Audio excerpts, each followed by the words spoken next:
This is Research Like a Pro, episode 350, Florence, Creer Kelsey, and the Challenge of a First Job.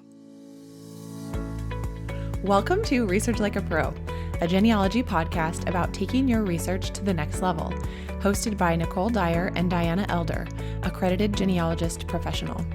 Diana and Nicole are the mother-daughter team at FamilyLocket.com and the authors of Research Like a Pro, a genealogist guide. With Robin Worthland, they also co-authored the companion volume, Research Like a Pro with DNA. Join Diana and Nicole as they discuss how to stay organized, make progress in their research, and solve difficult cases. Let's go! Today's episode is sponsored by newspapers.com. Hi! Welcome to Research Like a Pro, everyone. Hi, Nicole. How are you doing? I'm great. Are you still enjoying that cool thing you found on full text search? Yes. So at RootsTech, Nicole and I were experimenting with some different things. And one of the ones I was experimenting with was full text search because I was getting ready to teach my class on probate records. And I wanted to show how that could really open up probate records and find things for people in new locations that you never knew about. And I put in my Thomas Beverly Royston. I actually used Thomas B. Royston, which is what he usually went by in the records. And I found a whole new record in a new location. And I know I had done full text search back when it first came out a year ago.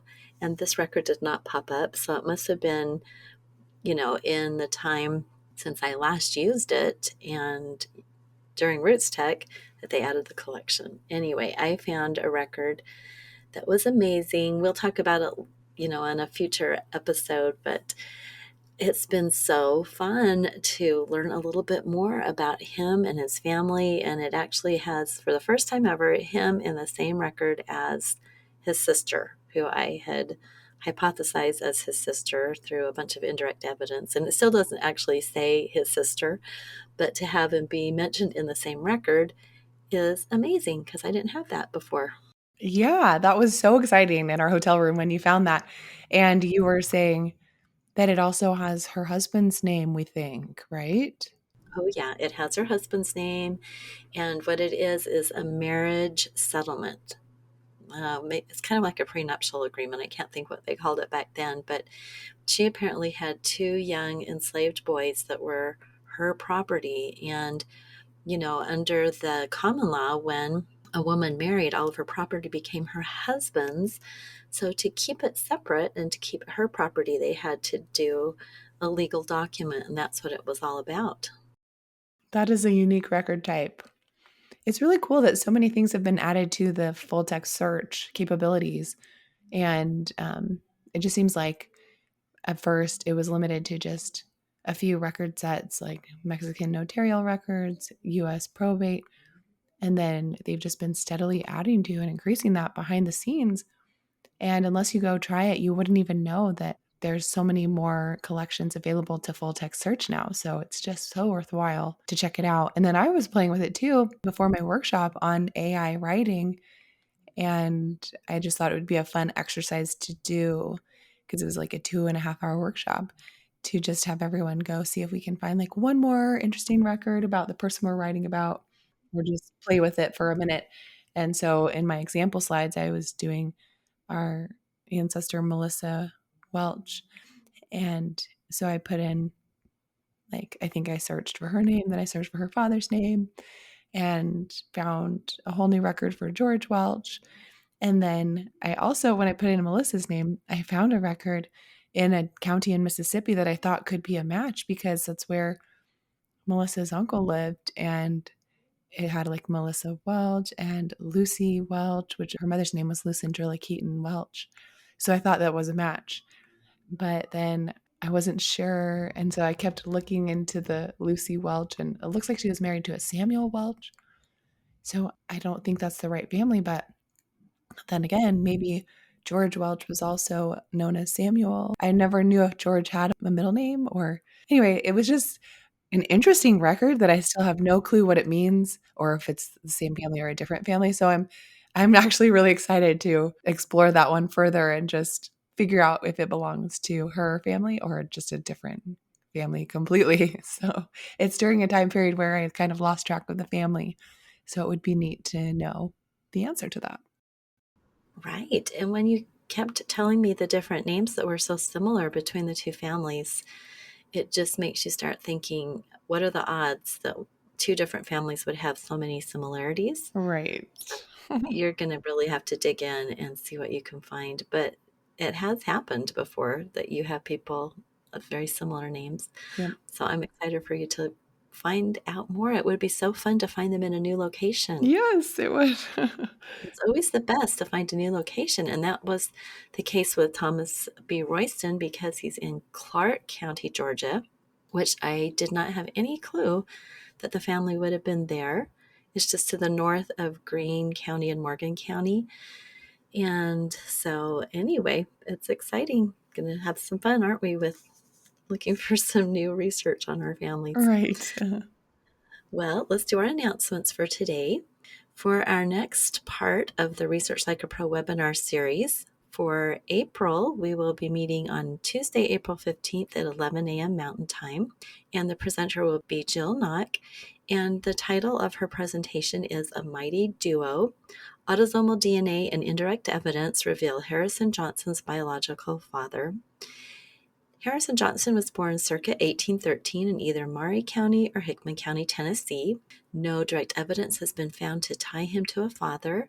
Autosomal DNA and indirect evidence team up to break a long-standing brick wall. So this will be a great presentation. Anyone who's done research in Tennessee knows how difficult that is, especially in this era. And Jill is one of our research team members, and we're excited to have her join us. She is accredited in the U.S. Upper South, so Tennessee is one of her regions, and she uses autosomal DNA to work through all sorts of projects. So we're excited to have her with us. Our next Research Like a Pro study group begins August 2025, and this one will be without DNA. So if you want to get your feet wet with the study group, this is a great one to start with. And the peer group leader application is on our website, and we would encourage you to apply if you think you would like to be part of that program. Please join our newsletter to get news of all the different things that we are doing and for any coupons we have for discounts on our courses or products. And we are looking forward to the National Genealogical Society Family History Conference, which will be May 23rd to the 26th in Louisville, Kentucky, and we hope to see many of you there. Yes, we do. Well, let's get to our topic for the day, which is Florence Creer Kelsey and the challenge of a first job. So this was part of the 52 Ancestor series this year by Amy Johnson Crow, and the prompt was a challenge. And I was trying to think about what would have been fun to write about and research for one of my ancestors, and thought about my grandmother, Florence. And I knew that she had started young working, having to go and teach school. So I thought I want to learn more about that part of her life.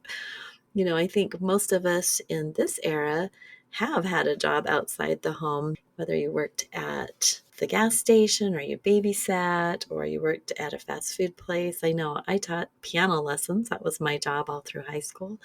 And of course, when you have a job, you have the challenge of answering to a boss, or maybe you have to move to a new location or learn new skills. And really thinking about an ancestor's first job is such a fun way to add context to their life. So Florence had to leave home to teach school while still a teenager. And she was born on December 12th, 1892 in Spanish Fork, Utah. She was the oldest of 12 children, and three of those babies died at birth.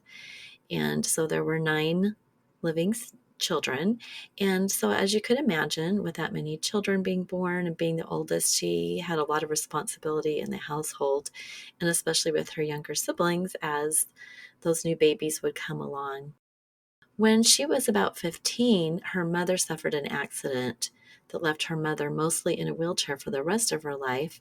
And so Florence and her sister Anne took on even more responsibilities. And soon, Florence had to begin working outside the home to help with the family finances.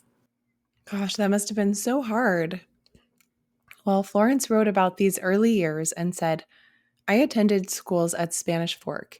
After I had completed my junior year in high school, Uncle John Creer, who was the county superintendent, asked me to go to Castilla, a little town in the mountains above Spanish Fork, to teach school. It was a most unpleasant experience as there was real deep snow and it was difficult for the pupils to attend regularly. Each weekend, I would catch the train and go home. After 1 year, I came back to Spanish Fork and was a librarian in the new high school. I was glad for the job so I could help out at home. Wow, so even though it was unpleasant, she stuck with it for a whole year. She was 17 in 1909 when she left home to start teaching school at Castilla. This was the height of Castilla's popularity, with its hot springs attracting trainloads of summer visitors seeking a cure for their affliction. During the school year, however, when Florence was living there, it was likely not as busy.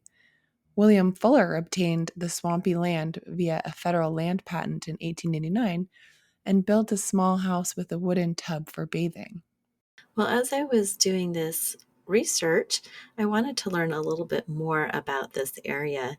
And I found a little snippet that historian Linda Thatcher wrote.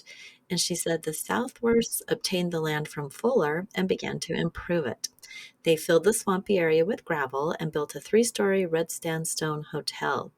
Other structures included indoor and outdoor swimming pools, a store, a dance pavilion, private bathhouses, several private cottages, and a saloon. Picnic areas, a baseball diamond, and stables were also provided.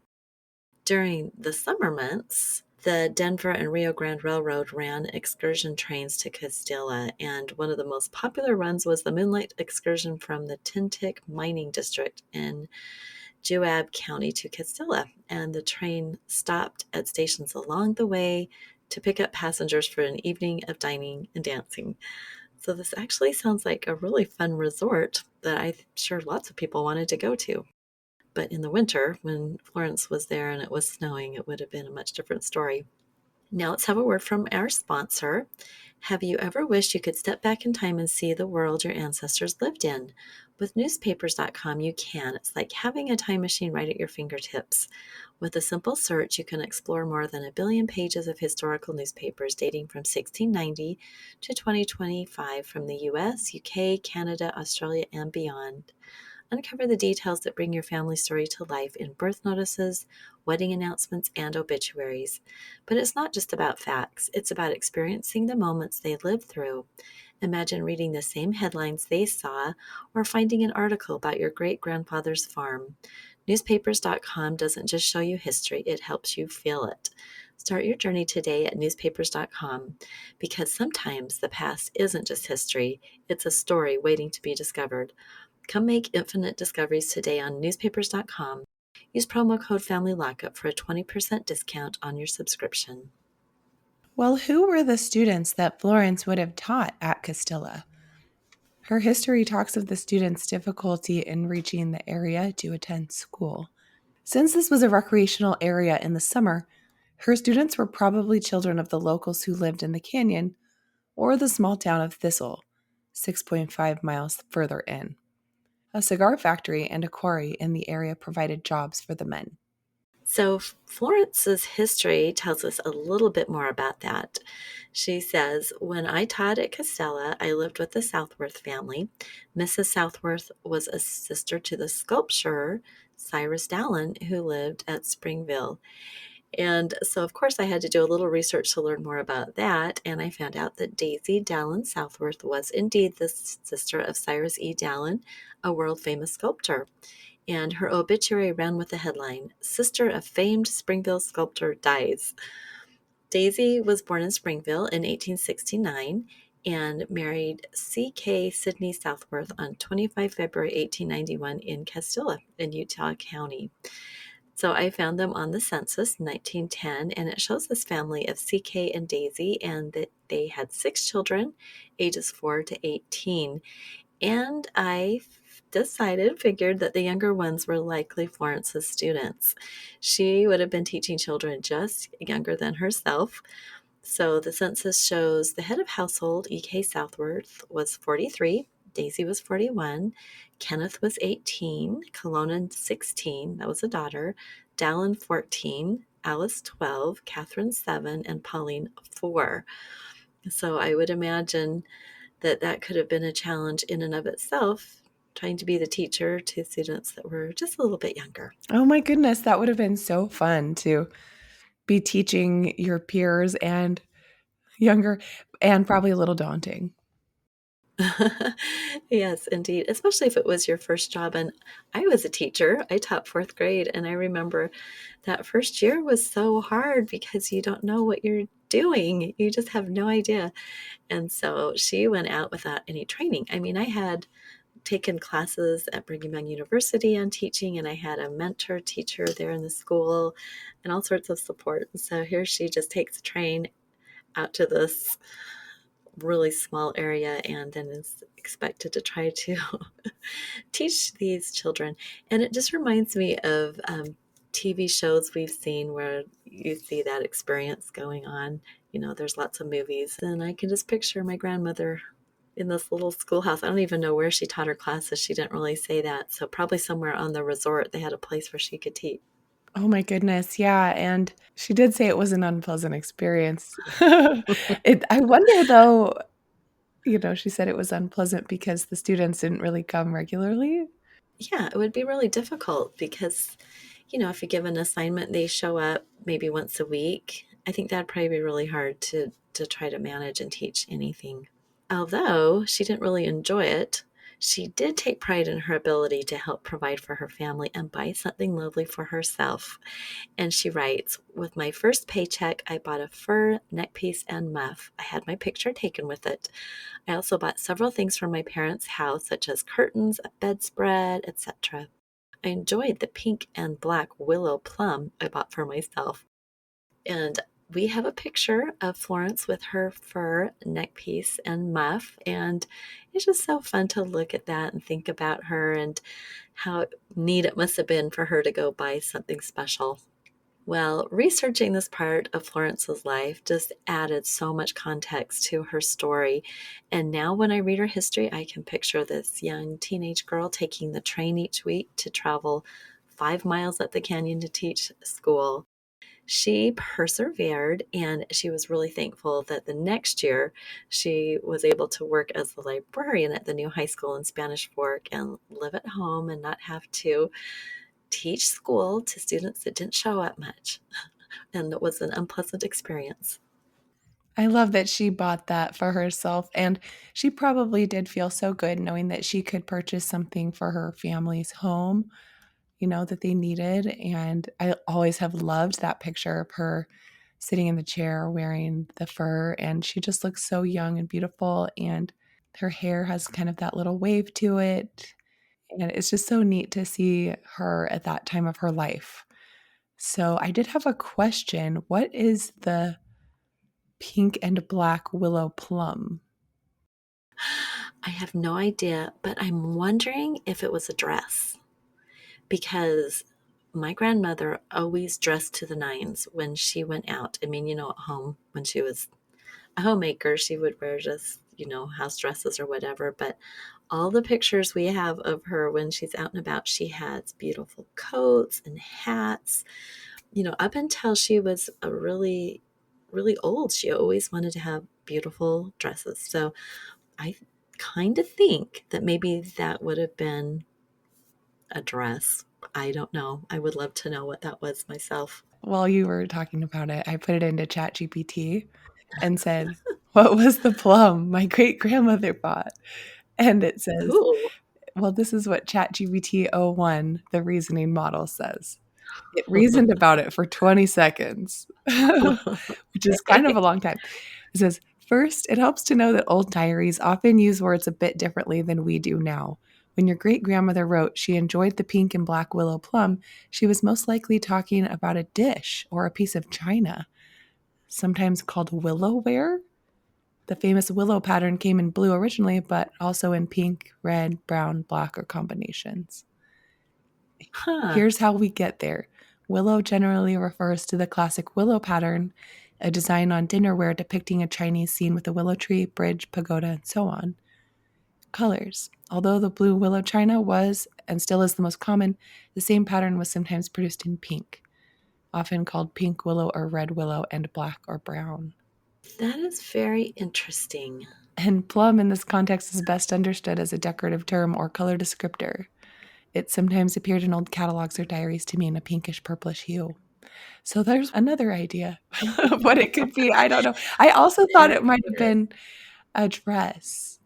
Well, I just say that because I remember hearing my mother and my aunts, my grandmother, they would talk about clothes that way.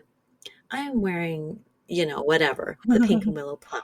They Uh-huh. wouldn't say it, the dress. They would just describe it. I don't understand the willow part, but maybe it was a pattern with willows.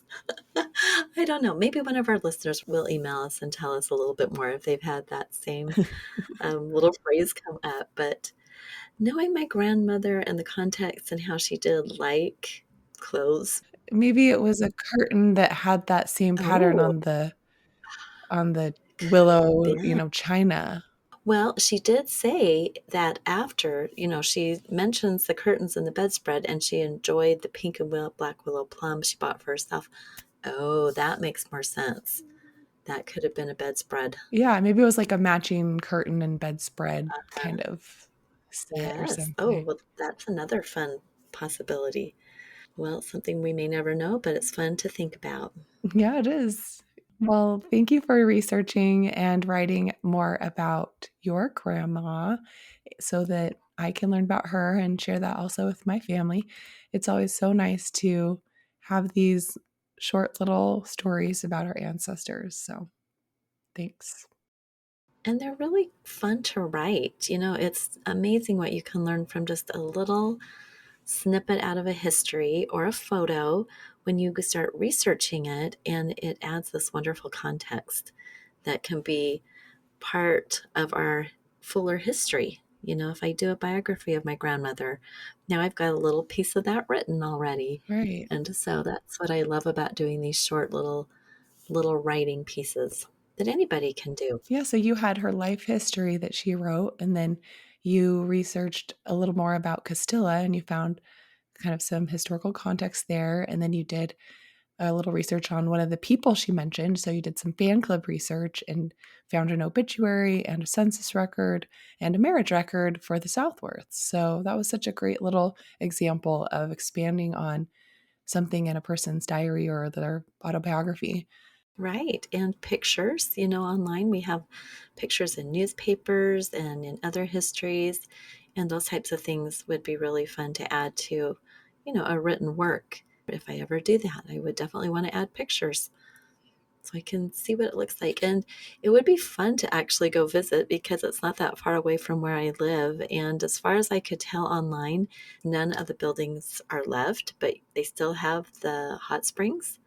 So, we Mm. could drive up the canyon and go walk out and just kind of imagine it. So that might be something I do this summer. That would be really fun. Yeah, so if you want to see the pictures, go to Diana's blog post about this, and there are a couple pictures of what it looked like with the houses and the stores in 1917.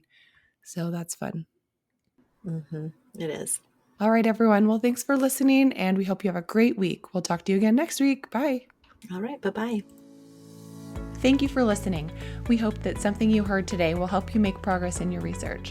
If you want to learn more, purchase our books, Research Like a Pro and Research Like a Pro with DNA on Amazon.com and other booksellers. You can also register for our online courses or study groups of the same names. Learn more at familylocket.com/services. To share your progress and ask questions, join our private Facebook group by sending us your book receipt or joining our courses. To get updates in your email inbox each Monday, subscribe to our newsletter at familylocket.com/newsletter. Please subscribe, rate, and review our podcast. We read each review and are so thankful for them. We hope you'll start now to research like a pro.